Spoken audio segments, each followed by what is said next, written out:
Laparoscopic surgery uses small incisions, a long instrument, and a camera. Instead of a surgeon working directly with their hands and their body, they make a small incision which they control on the tip at the end of a long surgical tool to perform their maneuvers. With this type of surgery, you need high precision, good target accuracy, and smooth motion. I keep practicing, but I can't tell if I'm getting better or not. Practice trainers exist. They are essential. But many box trainers are limited as they don't provide objective real-time feedback. Often, meaningful feedback depends on the instructor watching, interpreting, and correcting the trainee. More advanced simulators can help, but they're not always accessible. Cost, time, location, and training center availability highly limit how much practice med students and early trainees can get. So our question is simple. What if a low-cost surgical trainer could give immediate objective feedback every time that someone practiced surgical skills? That's why we built Precision in Practice, a Myosa-powered laparoscopic trainer that turns a physical skills course into a live coach. Here's your device. We designed it to evaluate 3 core skills: controlled approach, stable hover, and precise target completion. These skills are based on laparoscopic training principles, especially FLS style assessment, where trainees are evaluated on efficiency, precision, and basic instrument control. We simplified that into a Myosa-based proof of concept. This mock laparoscopic tool uses a long rod to mimic the feel of a real laparoscopic instrument. The handle is ergonomic. The MPU 6050 IMU is mounted on the tool with a long spliced wire connecting it back to the Myosa board. The first stage of evaluation is the approach phase.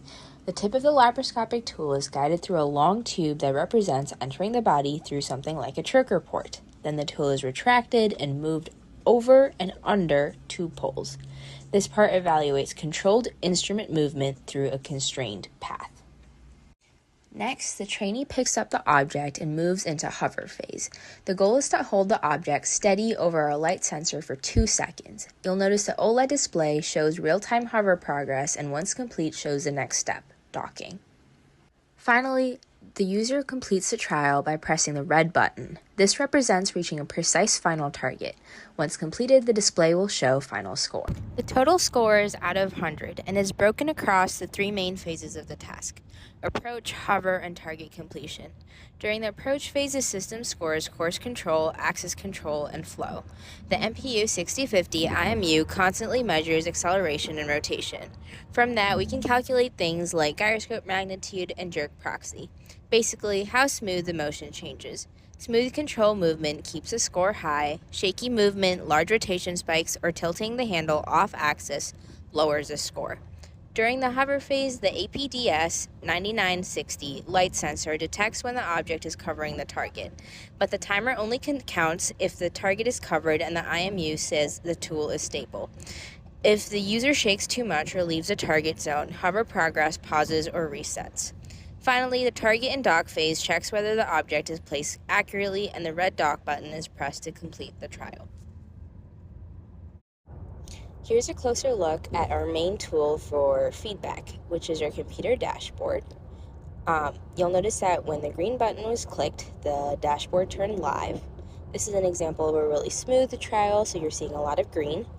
At the top, you'll see our progress track bar, and it shows you that we're currently in the approach phase. When the user picks up the object for hovering and the sensor is covered, you'll notice it updates live to recognize this hover and provide feedback for that.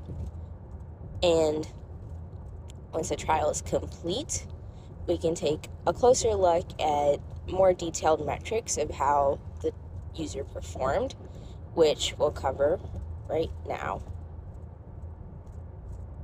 So you navigate to the trial review, select the trial that you just completed, and it breaks down the scores by what % of the total points you achieved for each phase.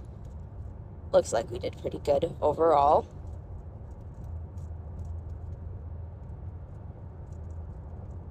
Then there's some metrics that we've set based on average trial timings and what the goals are.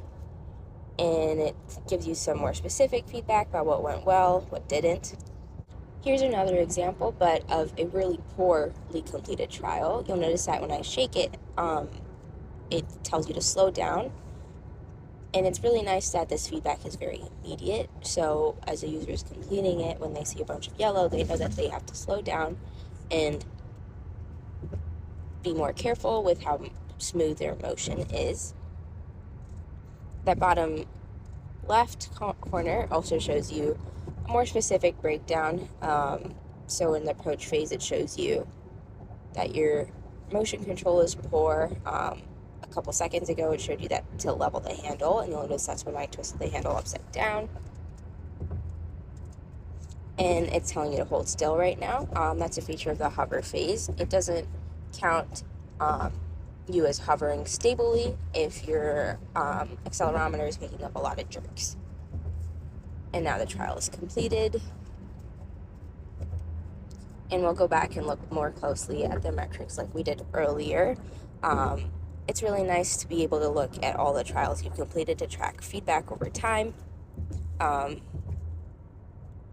Yeah, all our scores are a lot lower than they were last time. You'll notice our timings are again out of that green threshold. There's more specific feedback, a lot more yellow blocks instead of green.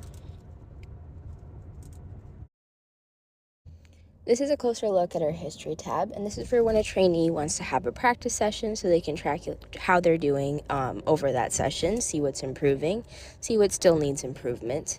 And this is really the benefit of our tool here. You can see real-time feedback on our live coach tab, see detailed breakdown of how you did in our trial review, and then finally track your progress in our history. This prototype shows the system works. The same physical course produces different scores for shaky and control trials, and the feedback changes in real time as a user moves. So that's our device, Precision in Practice, a trainer that does not just watch you finish, but shows how you performed.